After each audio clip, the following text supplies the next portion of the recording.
Ahoy everyone, Tightrope here, and today we're taking a look at the balance changes that arrived in the 1.65 patch for Company of Heroes 3. If you want your squad to be healed or go back into camouflage, now they have to be out of combat for 10 seconds instead of just 6. So we'll see how this goes here. Delete the squad on the 5 and wait 10 seconds.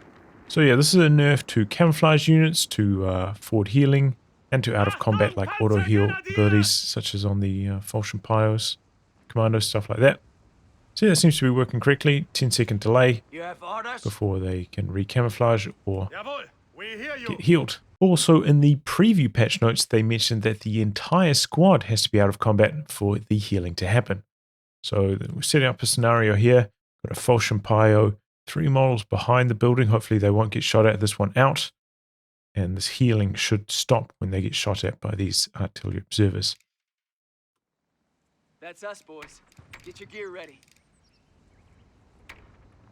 Enemy infantry spotted us! So I think in previous scenarios before this, quite often the rest of the squad would kind of keep healing, and only the model that was being shot at or was in combat would be not healing. So it was quite frustrating. You'd see the enemy healing while they were in combat, and that should no longer happen. So what does out of combat mean in this game? I think this is an important point to clarify at this timing. So at the moment we've got these Falchion Pios, they're out of combat, they've got the healing bonus, and I've made this to be an enemy squad, but this guy's not going to attack at all. So maybe they're attacking a different squad, you come up and flank them with these guys healing. What is the result of this? They found us! Return fire! So yeah, if your squad is shooting but not getting shot at, that will count as being in combat. So here's a different scenario. We've got a US Forces engineer here, long range, shooting at a Falchion Pio behind heavy cover, which means it's got a pretty low chance to hit. And if it doesn't hit for 10 seconds, you can see the healing has now activated.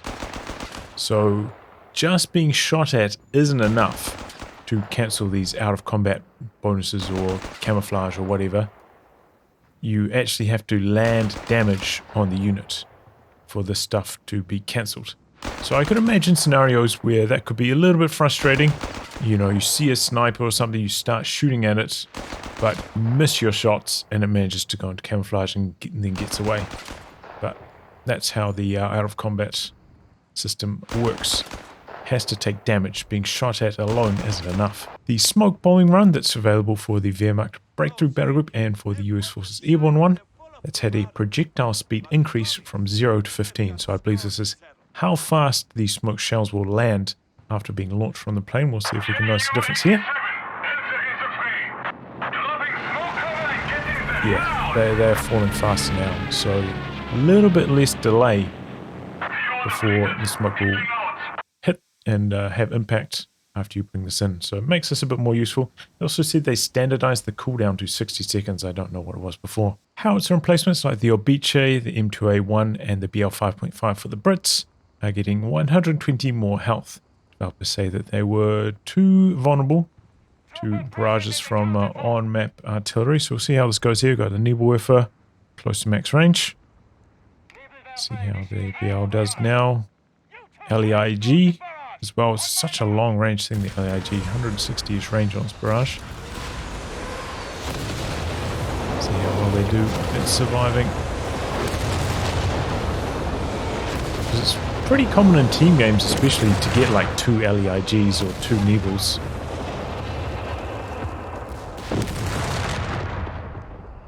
So the one that's getting barraged over here. Now at 200-ish health. So strictly wouldn't matter that much. We'll do a dive bomb on the Obice at the back as well. Also, you know, we'll make it less vulnerable to these kind of off maps.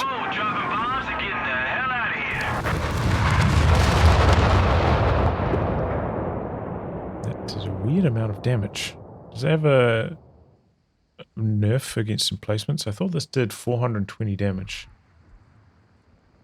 Didn't quite take that much. Anyway, it doesn't matter too much.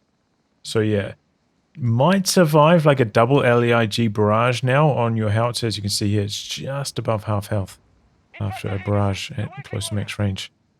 So that gives you a little bit of hope because these LEIGs are very good at the moment.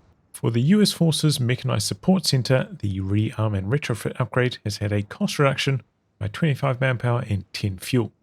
Probably more important on the 10 fuel side. The devs say that they wanted this to be more affordable in the early game, so you could use it on, I guess, the Greyhound and the Chaffee. The Chaffee gets the 50% pen boost, so it does make it maybe a bit more appealing. Maybe you could go a bit more for like the armored Chaffee spam, more of a team game thing. The extra penetration does help out quite a lot against Panzer 3s and Panzer 4s, especially after Panzer 3 got all those armor buffs over the last few patches. And we'll see how this goes now. The canister shots on the Greyhound, they did get a buff quite a while ago, and I did experiment with Rearm and Retrofit the last few days, the last few times I've played US Forces. Mainly on the Sherman though, not on the Greyhound. I wasn't that impressed with it on the Greyhound. So we'll see how it goes here. And we'll try to plant it right in the middle of those four. Let's go out in the open. You know, that's like a pretty solid amount of damage. You'll notice that I have put it on hold fire. This is because sometimes like it'll be shooting, you activate the canister. The turret has to spin, then you've got this like long delay before it fires.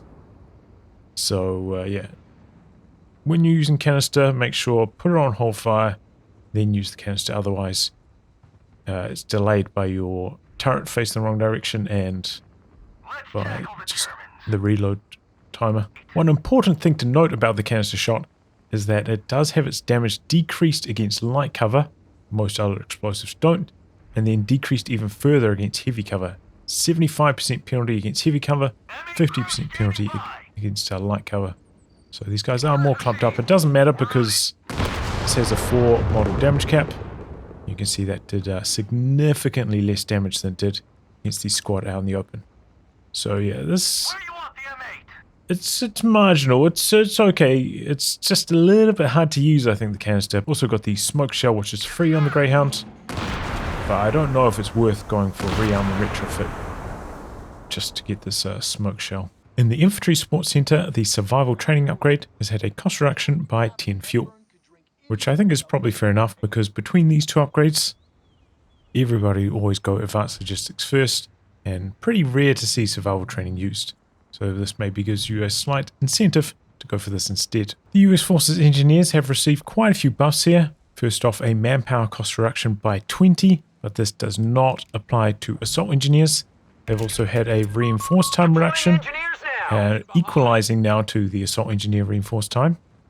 And they've got a satchel charge now for 45 munitions. This is the standard satchel that, you know, like paratroopers and stuff have.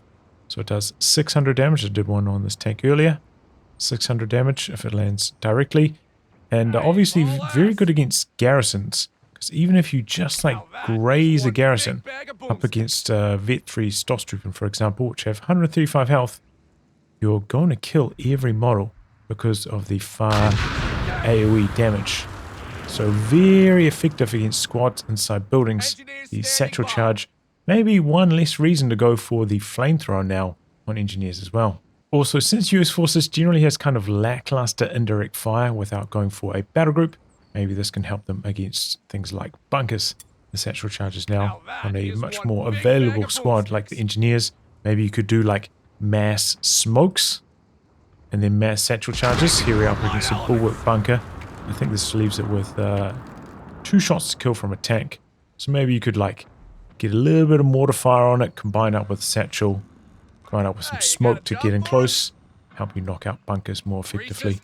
Much more accessible now with satchels on engineers. Kind of similar to what Brits could do in Code 2 with the gammon bombs given to them from the hammer specialization. The Vet 1 ability of the Rifleman Rearm, when active, gives them a 33% speed debuff. And prior to this patch, when you hit retreat, this speed debuff would continue to act while they were retreating until the ability had worn off. So yeah, no longer the case, they'll retreat at normal speed. And I actually thought that this was intentional, similar to Tactical Advance that was on Stormtroopers or Paratroopers in Code 2. I thought that this drawback was intentional so that you had to think a bit more before using this ability, but apparently not. So yeah, it's going to become a bit more brainless. It does have a 3-minute cooldown, so it's reasonably long, but it doesn't cost any munitions. And yeah, you don't have to think anymore. Like, oh, will I be safe on retreat if I activate this now? Or will I be chased down by a light vehicle because of the speed debuff? You don't have to think about anything like that. Just pour it on them and win. The Designate Assault Position ability in the Advanced Infantry Battlegroup now gives 50% resistance against suppression. So I'm going to try it here against a MG42. Ranger's going to be charging in here. Going to get a little bit of cover here. Maybe I can get the cover to cover bonus triggering. We'll see if we can get around to the rear of the machine gun before getting suppressed. That's a heavy machine gun. Rangers caught in the crossfire here. Yep, straight through. Bit of cover to cover, bit of this. And this is before we're even at Vet 3 where they get reduced suppression as well. So, oof. I know that this locks out Frontline Medical Station, which is pretty good, especially in team games, but one of the last counters to Rangers being able to suppress them. Not really going to happen anymore. Also in Advanced Infantry, the Freefire drills have been buffed. They've had a command point cost reduction by 1. They do compete against the Rapid Artillery Barrage, so it is pretty stiff competition. This is pretty good ability. There, a lot more peeling now, 1 command point earlier. On top of this, it's had a reload time buff, going from 1 every 15 seconds to 1 every 10 seconds. A slight aim time buff as well. So yeah, let's see how it goes. It's got a 110 range here, it says, but similar to other emplacements, it seems to be able to shoot about 5 range past that. Like every emplacement I've tested over the last couple of months, the 17 pounder emplacement, the Bofors, all of them seem to have like 5 more range, or the pack bunker, 5 more range than they should maybe. I don't know what's going on with them, but they all seem to be the same way. Of course, the LEIG, remember, has a lot more than 110-ish range. It goes up to 160 on its barrage. So oftentimes, if you wanted to put the M2 into a relevant position to use free fire drills, you'll be putting in harm's way, and maybe it could get counter-barraged by something like this, or the Nebelwerfer. Now, I noticed that there's no hold fire button on the M2 Howitzer like there is with a lot of other pieces of indirect fire that have auto fire. So it's a little bit strange. We'll switch this over to enemy now and see how it goes.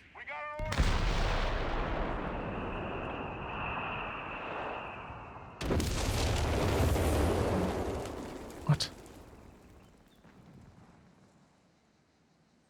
Guess it's got a 3-4 model damage cap that's being absorbed by the gun. That was a lot of damage considering how far away that shell hit.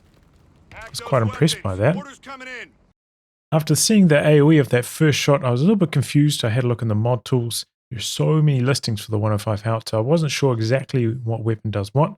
So what I'm going to try to do here is attack ground with the Howitzer here. And maybe these guys will be hit.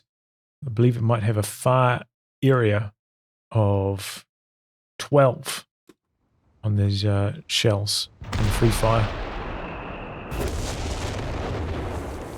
They're getting hit. Like, that's really far away, right? I think that is. So that's pretty much directly 10, must be like 12 range away. 3 moral damage cap it has. Then, and 12 radius AoE. Huge radius AoE on this. Wow. So now I'm going to combine this free fire up with the ammunition store, which also got buffed this patch. It's got 200 more health now, 5 more range on its radius. And the recharge bonus has gone from 25 up to 33%. So let's see how the free fire buffed up one goes against this machine gun. Orders coming down the chain. Listen up.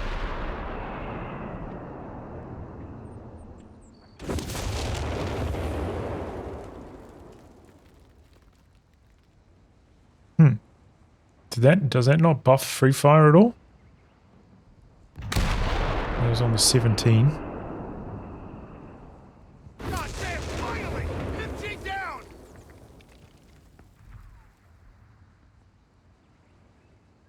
Took like 12 seconds to cool down there.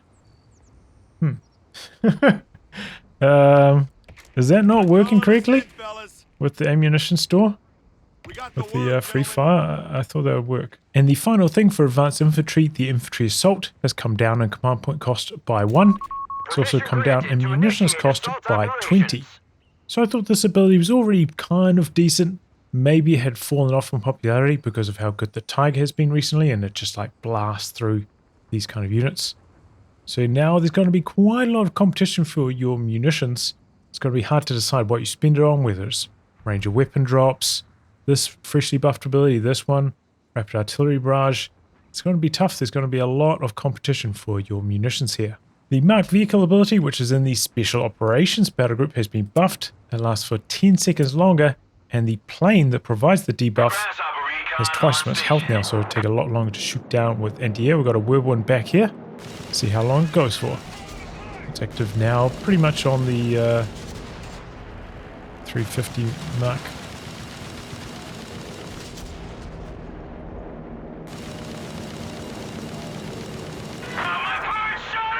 Maybe about 12 seconds, so maybe enough time to get like 3-ish shots on if they've got anti-air. They also nerfed the cooldown on this from 30 up to 60 seconds. So yeah, it's alright. It's only 50 munitions. Grenadiers have received 2 nerfs this patch. First off, they no longer gain a range boost to their Panzerfaust at Vet 1, which I think is probably for the best. It was making it too hard to use light vehicles against them, especially things like the Humber, which is like a guaranteed engine crit from 1 Faust. Just so much utility that you gained that Vet 1 power spike for the Grenadiers. Still get the range bonus though at Vet 3. So, you know, it's 25 range Panzerfaust is still a lot. Still going to be pretty hard to avoid. On top of that, they've also nerfed Merge. So we're going to merge here into this squad. 15-second cooldown on Merge, which I would say will affect this situation the most. Merging into a Flame Up Pyro. Now you'll be able to focus down the Pyro again after the merge before they can merge back into it again. So, you know, with 3 models of the Pyros, relatively squishy, merging into Pyro Flamer is going to be way worse after this change.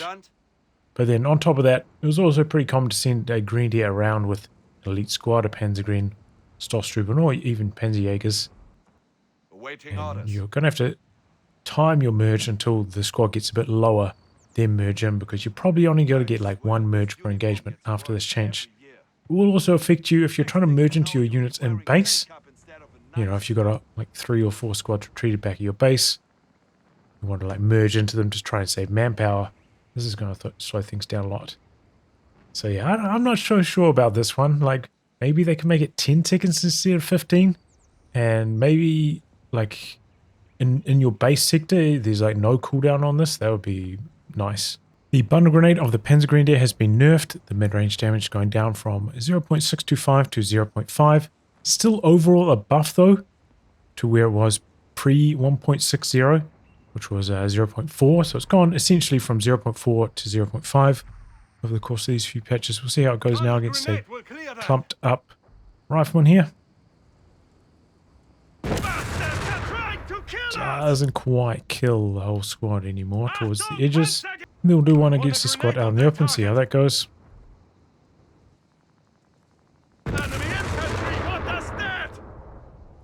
Yeah, still very solid in terms of damage. The 2.5 ton cargo truck that's part of the Breakthrough battle group has received a few changes. First off, it costs 250 manpower and 3 population, which I think is actually quite a bit of population for how it functions. And it doesn't provide any resources to your team, only to you. So similar to the Opal Blitz from Company of Heroes 2. You can see I've put a cache on this low munitions point, which has taken it from +5 to +8. But if we set up the 2.5 ton truck, we get +8 munitions per minute from setting this up. So quite a lot more effective than a cache on like a low resource point. So I think that's the situation you want to be using it in. Also, do you notice this? They haven't like cropped this picture correctly. It's overflowing over the UI. Put us to work. I don't know, I feel like it goes a bit too high, right? Over. Alright, well that's interesting. So you can only plant one of these on a point. So let's see that. Yeah, I can't do this again. What happens if I switch this to be coming from my teammate. He owns it now. Looks like I can't put one on the same point as my teammate. Don't think it's like super likely to happen, but yeah, you're going to have to be a bit greedy. Can't share this with your teammate. One more thing about the 2.5 ton truck. At Vet 3 it mentioned it gets more reinforce range, but you cannot enforce off it. So I'm guessing they copied this veterancy straight from the Africa Corps truck. But yeah, obviously that does not apply here. So maybe this could get some unique veterancy bonuses more related to its actual function. The Call the Reserves ability in the Italian Coastal Battle Group has been buffed. This one competes with Bulwark, and I think basically everybody has just been selecting Bulwark. I don't recall ever seeing this being used outside of like the first week or so that this battle group got released, when people were still experimenting with stuff, because Bulwark's just so strong, so easy as well. Doesn't require any munitions upkeep. So yeah, 20 munitions cheaper now, Core Reserves.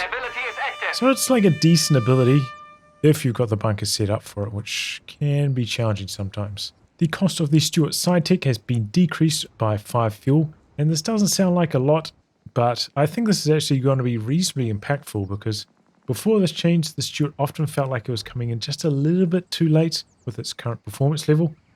And if you're up against something like a flak feeling that's been like beating you up for a couple minutes, forcing you off the map, you're waiting on your Stuart to come back onto the field and make an impact, that last 5 fuel can absolutely trickle in. So yeah, I think this is a good change. If you get the 6-pounder up gun on your Crusader, now it has 40 more penetration at point blank, which doesn't matter in too many engagements, but I think what they're trying to target with this is fighting against the Tiger on the side. As you can see, that has 210 side armor. Crusader now point blank has 220, so you're guaranteed to pin the Tiger if you get onto the side of it and really, really close. So, you know, not many people have been using the Crusader as of late, so maybe this will help nudge it back into becoming relevant, especially with the dominant Tigers that have been swarming the fields lately. British Footguards have had a straight up damage increase on their Thompson submachine guns, going from 4 to 5 per bullet. And if we compare guards now to Rangers, you can see at point blank they're actually slightly better than Rangers when you're still at 6 men. Obviously you'll fall off quite sharply as models start to drop and you can't hide the bazookas, and the bazookas barely do anything to infantry.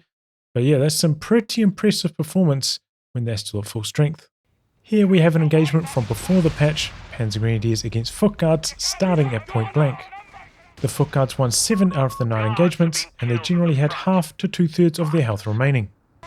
Now repeating that test, but on the current patch, here the guards won every single time, and they had much more of their health remaining at the end of the fight. Here we are pre-patch again. This time the guards are going to close the distance on the Panzer Grenadiers, who are not behind cover. They're just positioned in a line to make the engagement easier to set up. And in this situation, the Panzer Grenadiers used to win 5 out of 6 times with around 1/4 of their health remaining. Repeating that test, but now on the current patch, and do note the Footguards have not had the Infantry Training Center bonuses for any of these tests. Now the guards won 4 out of 6 times instead. So this is a pretty big buff to Footguards. It's going to make it quite a lot harder to fight against them with standard infantry squads. You might have to go with other things like snipers or machine guns a bit more now against them.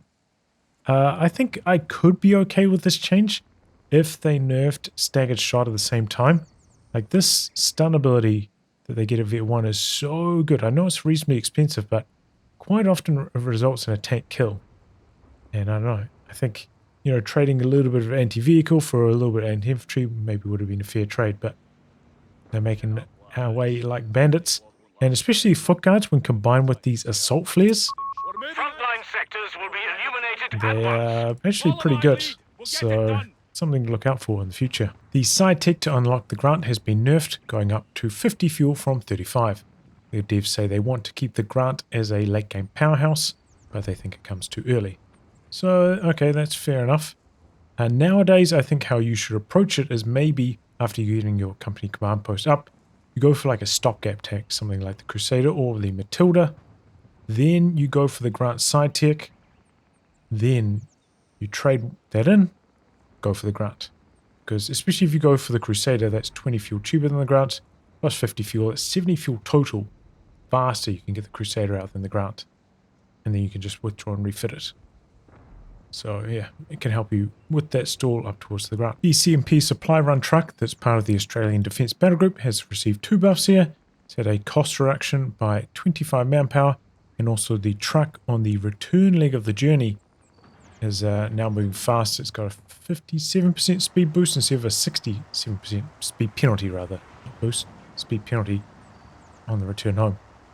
So yeah, I think this makes it a bit more appealing to use, especially if you want to do just like a small run here, maybe in like a 1v1 situation, and just see like some kind of boost to hit some kind of timing. I could actually see this maybe seeing some play now after this change.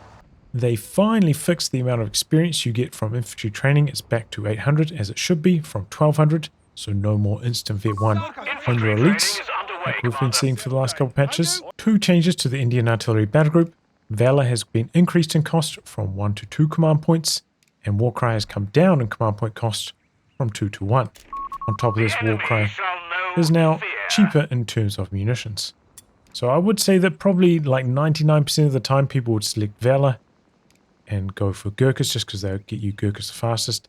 And on top of this, you just get like a passive buff that's quite nice.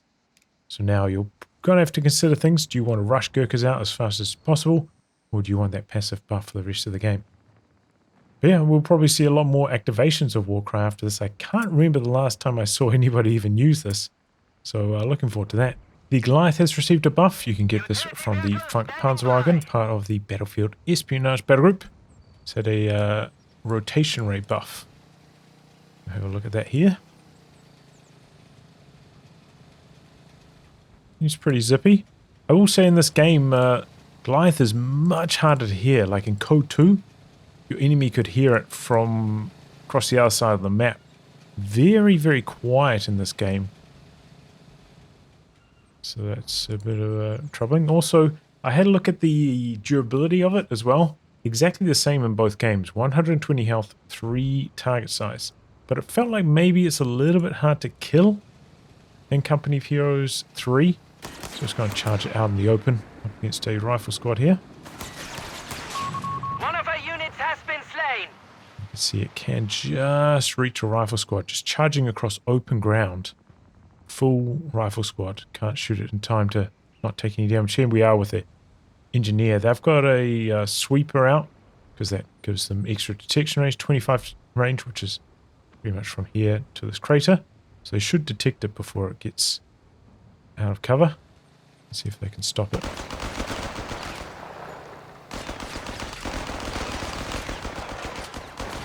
No hope at all. So yeah, maybe it's a tiny bit too hard to kill. Maybe it needs like a 10, 20 health reduction or something for Company of Heroes 3. Though that would also maybe cause some issues because of how like indirect fire works, how mortars kind of do 100 damage when they land on stuff like that, but then only do 60 damage when they land on infantry. Maybe you could be accidentally setting off Goliaths. But yeah, it's something to think about.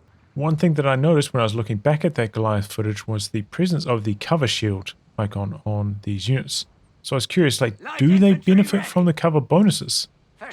Which would make them become more like infantry than like a vehicle. So shoot a Jaeger shot there at this, and it's taken 6.5 damage. And Jaeger usually does 13 damage per shot, so it's been halved by the heavy cover. So it looks like the Goliaths in this game are benefiting from cover bonuses. So maybe that's part of the reason why they feel so hard to kill. Because, yeah, they are. Their target size is being reduced, or they're taking less damage because they're in cover. Let's try this out in Code 2 now. Goliath charging in on some riflemen. See how close it gets.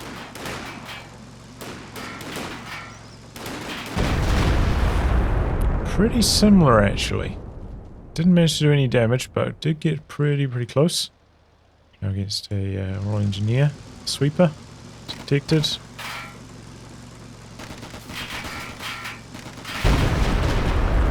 Pretty similar again. The Vet 1 ability on the 8-Rad Commander mode has been nerfed in terms of the bonuses it provides to team weapons. Now it's only 20% reload, 20% accuracy, down from 30-40. So yeah, pretty big nerfs there actually. But maybe they felt this was necessary because Remember, they did buff the rate of fire on anti-tank guns in 1.60.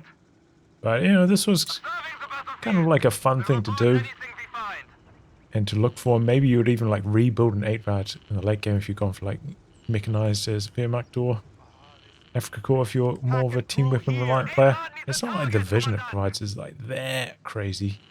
But alright, that's what they did. Sound the Alarm, which is part of the Italian infantry battle group, has had its command point cost reduced from 2 to 1. So now it's the same as defensive operations, so you can have the same speed progressing through your battle group, selecting either of these options. So I imagine this will make this a lot more popular. One thing I wanted to mention about it, like it is pretty good in terms of the rate of fire buff it gives to anti-tank guns, but it says in the description here, improves combat performance of friendly infantry in the sector. So if I activate this now, I've got my teammates infantry here. You can see they're not getting a buff, but I am. You can see the green buff here. So I don't know if that's intentional, that it's not supposed to buff up your teammates, or maybe it is. But either way, that's very misleading to say it buffs up friendly infantry when it's not buffing up your friends who are your teammates, unless your teammates are not your friends, which may be the case in random teams. You know, these kind of sector-based abilities can be a bit awkward, but maybe better suited to larger modes where the sectors are larger, so you can get more value out of them. But you can't activate this in disconnected territory. It has to be connected territory. It's also worth noting. Also in the Italian infantry battle group, Propaganda War, that's down the bottom here, gets a 30 munitions discount, going down from 150 to 120. I don't expect this will see any use in 1v1s after this change. Still not cheap enough, especially because most likely in 1v1s you're only going to be able to hit 1 or 2 squads of infantry with it, which is just not really worthwhile at that stage.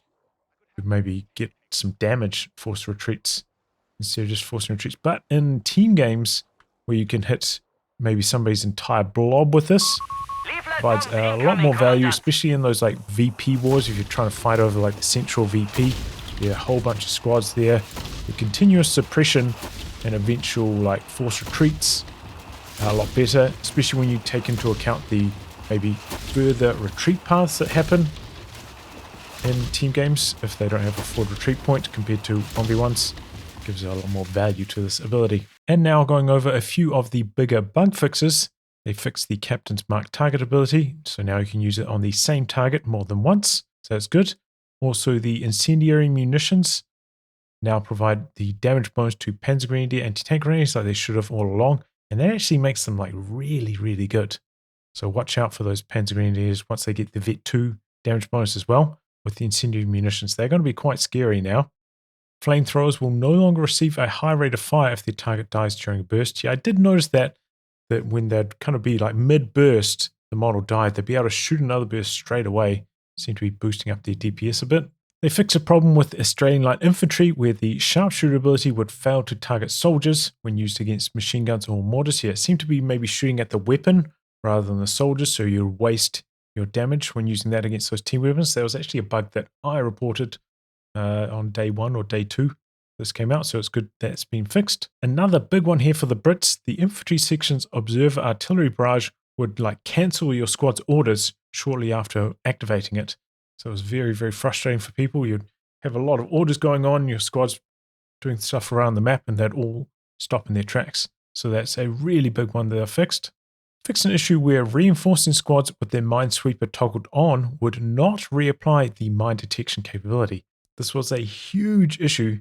Minesweepers were not functioning correctly, and they finally addressed it here. I had a clip on this on my Twitch where I lost a archer. I had my minesweeper out. I double checked on the replay and everything, and yeah, didn't work. So hopefully they fixed that once and for all.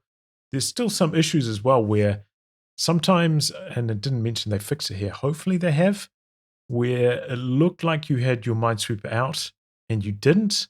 Like the icon would show, but it would be hidden, like if you clicked on the unit and the toggle would be off. So hopefully that's been addressed with this change as well. So overall, there weren't a huge number of balance changes in this patch. The quality of life changes definitely stole the show on this one, and they were very much appreciated. But still here, balance-wise, there was enough to kind of like, you know, spark some interest. A few things getting cost reductions, maybe worth experimenting with again, keeping the game fresh in that fashion, which is appreciated.